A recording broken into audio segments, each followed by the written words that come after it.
Naše tělo, naše duše, naše mysl, naše srdce, to jsme všechno my a jsme tu nejdřív pro sebe, aby jsme byli pro tebe. Toužíme žít, dýchat a smát se, plakat, objímat a mlčet, naslouchat a nechat se překvapit, křičet, tvořit a hrát si.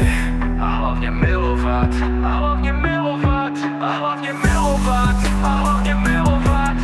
Kdo rozhoduje o nás, co si myslíme a co cítíme, komu a čemu se odevzdáváme. Kdo a co dokáže rozeznít naše srdce, pro co a pro koho stojí za to zažít ty bolest, ale hlavně hromadu radosti, ke komu vztahujeme ruce. Je to láska, láska, to je. Je to láska, láska, to je. A jsme tu nejprve my, komu náleží, pro ten poklad, který je ukryt v nás, pro dar života, který jsme dostali a který chce být naplněn. Objevme v sobě tento stroj, přijměme svou jedinečnost a nechme ji rozkvést. Je to láska, láska pro sobě.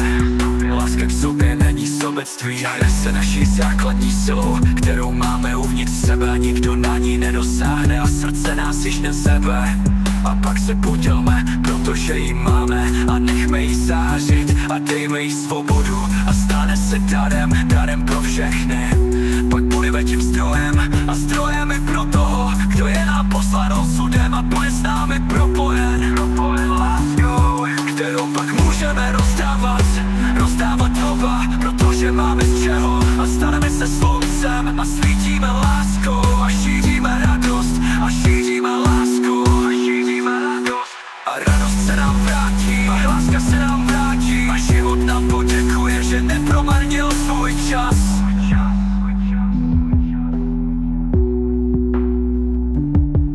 A co dokáže rozeznít naše srdce, pro co a pro koho stojí za to zažít ty bolest, ale hlavně hromadu radosti, ke komu vztahujeme ruce. Je to láska, je to láska, láska, to je. Je to láska, láska, to je. A jsme tu nejprve my, komu náleží, pro ten poklad, který je ukryt v nás, pro dar života, který jsme dostali a který chce být naplněn.